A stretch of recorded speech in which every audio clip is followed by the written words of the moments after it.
How's it going, everybody? It is Sunday, December the 15th, 2019, and it's time for this week's edition of Riding in Cars with Cards. This is the show where we're talking decks, formats, card choices, snapshots in time, if you will, applying the lessons that we're learning from Homeward Path. And this past week on Homeward Path, we were talking about understanding the constraints of the format that you're playing in, regardless of what format it is. And I kind of agonized over what I wanted to do for this one. I thought I might do a single deck or something along those lines, but what I decided to do is instead highlight the philosophy behind building decks for the best of one format on MTG Arena. Because it's actually just a different format.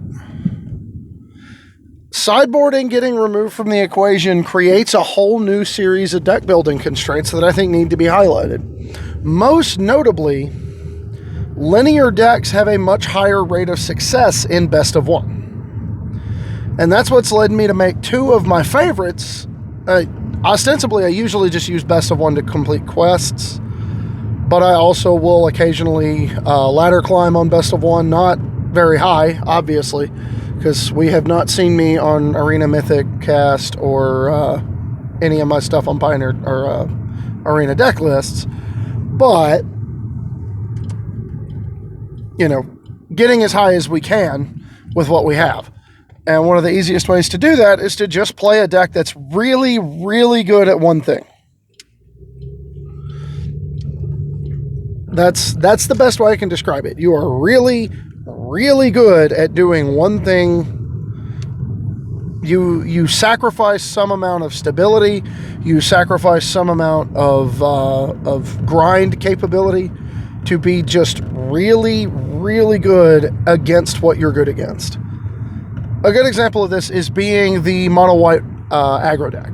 Mono-white aggro is really, really good against decks that want to just overload on like 2 and 3 mana spot removal. You are unreasonably good against decks like Esper Hero or Golgari Adventure that just want to try to turtle up and, you know, go size to size with you, because you're just going to have more bodies than they are. You're just going to get super wide on the board, and in their main decks, they typically are still playing according to best of 3 rules. They're trying best of 3 deck lists. And it gives you an advantage because they're not tuned to beat you. They're expecting to be able to beat you after sideboarding, but you're not sideboarding, so let's just kick their teeth in. Another good example of a deck in this vein is Spell Red, which is something I've highlighted on this channel before.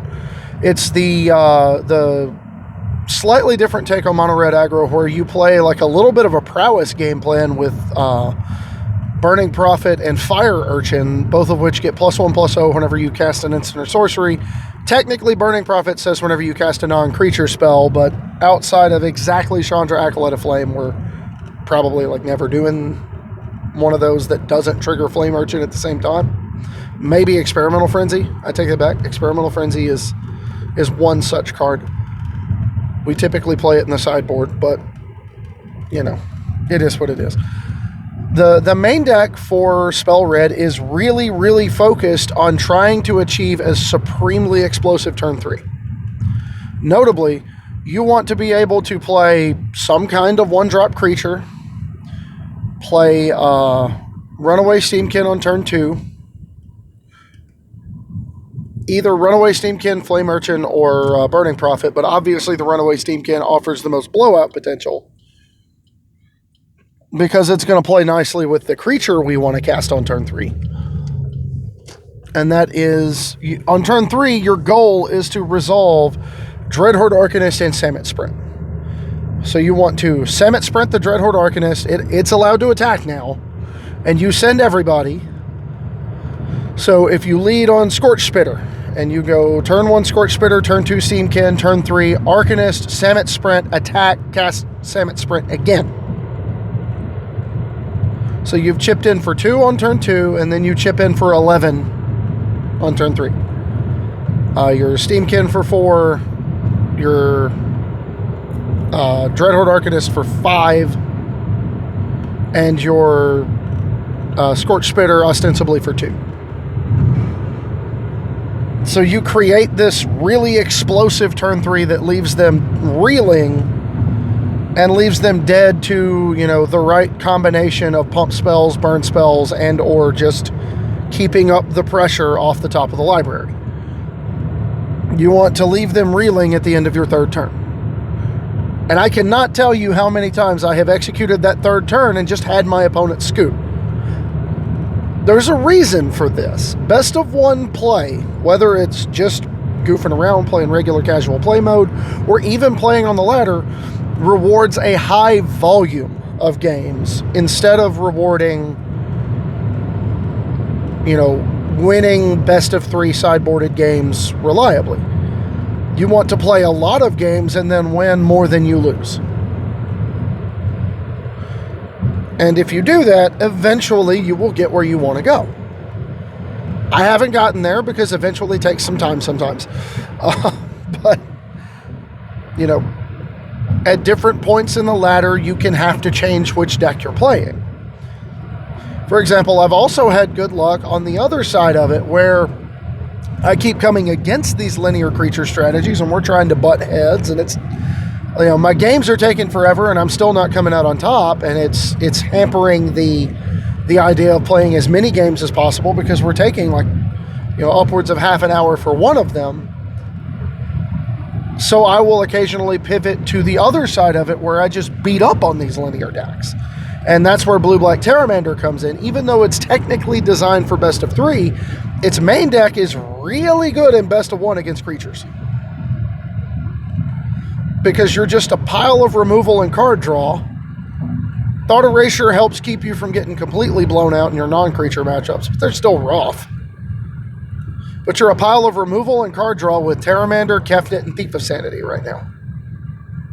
Notably, the biggest change I've made to that deck in the last few months is cutting the Embodiment of Agonies and putting Thief of Sanity into the main deck because it is so good against the non-creature decks. And even against the creature decks, you can kind of use your removal to clear a path. Your opponent will be incentivized to kill Kefnet, to kill Pteramander so they can keep swinging in. You can eventually just land the Thief of Sanity and let it take over. But the big thing regarding best of 3 is understanding the constraints of that format. Again, we come back to that lesson. The format of best of 1 rewards linear, proactive gameplay because you want to play as many games as possible, and the easiest way to do that is to just kill your opponent as quickly as you can. So it hasn't just affected my actual deck choice, but it's also affected my in-game decision making. More often than not, especially when I'm playing mono white, I will just mulligan aggressively to find a turn 3 Venerated Loxodon. Even if my opening 7 looks pretty reasonable doesn't work. The deck is less powerful than other ones that people are playing, but it has the faster start. So let's maximize that faster start. Let's make sure we get it. We either want a turn 3 Venerated Loxodon or a turn 3 highly impactful Unbreakable formation. Those are our 2 trump cards. Those are the most powerful things we're doing. So we need to set those up and see what happens. If they don't get there, we lose. If they get there, we win in a hurry, and we get to go ahead and set up the next game. Same goes for Blue-Black. If I don't draw a hand that can keep pace with these kinds of decks, I will mulligan a normally reasonable hand looking for one that will interact better. Even if it's just looking for one that has multiple Augur Bolus so I can stonewall a little bit and find something that interacts better.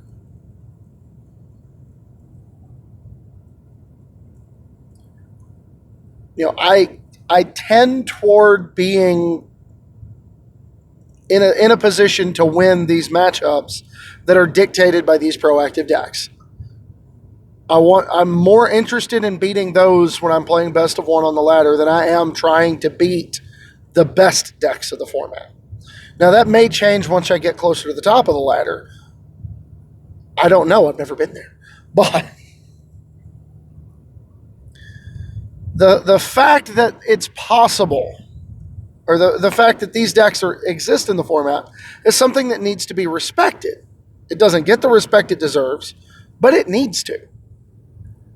The idea that we can just kind of ignore what our opponent's doing, put this big thing on the table, have this big sequence where we want a big, huge swing turn.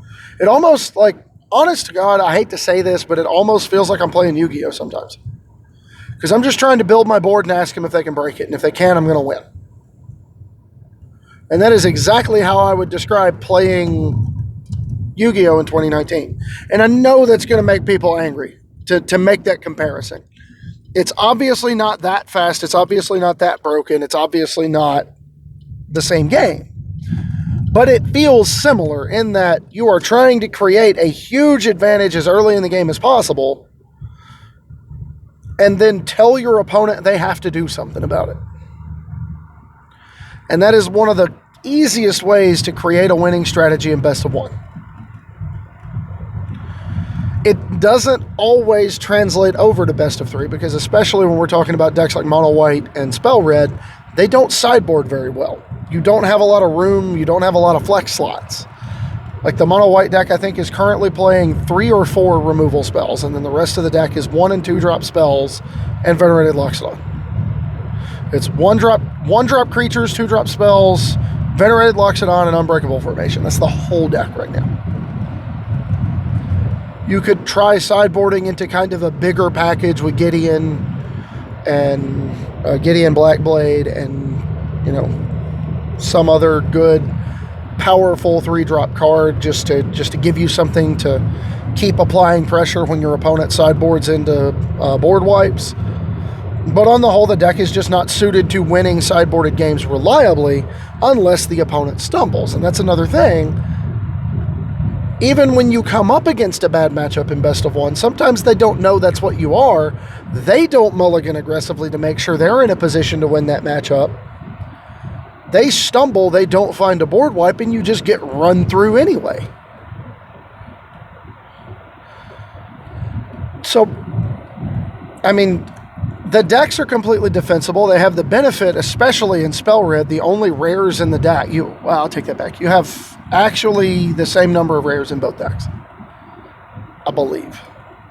The current build of Spell Red is playing 4 Dreadhorde Arcanist, 4 Runaway Steamkin, and then in the sideboard we're playing Experimental Frenzy. I think we might go as far as playing 2 copies in the main. And then in the Mono White deck, the rares are Venerated Loxodon and Unbreakable Formation, and then like Gideon or something along those lines as a sideboard package. But on the whole, the decks are really simple, really straightforward. The same goes for the blue-black deck. The biggest difference between them being the fact that you have to get, Watery Graves and eventually Fable Passages, although I haven't gotten those yet. But the idea being that you get these cards, you get these decks that are really, really good at what they do.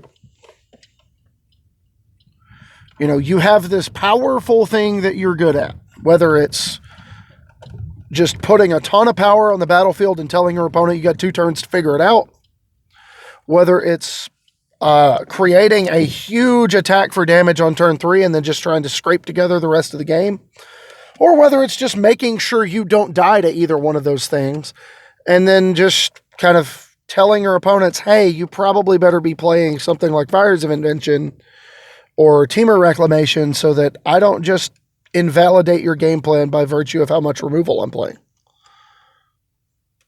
Regardless of which one of those avenues you're taking, or there's other decks that do similar things.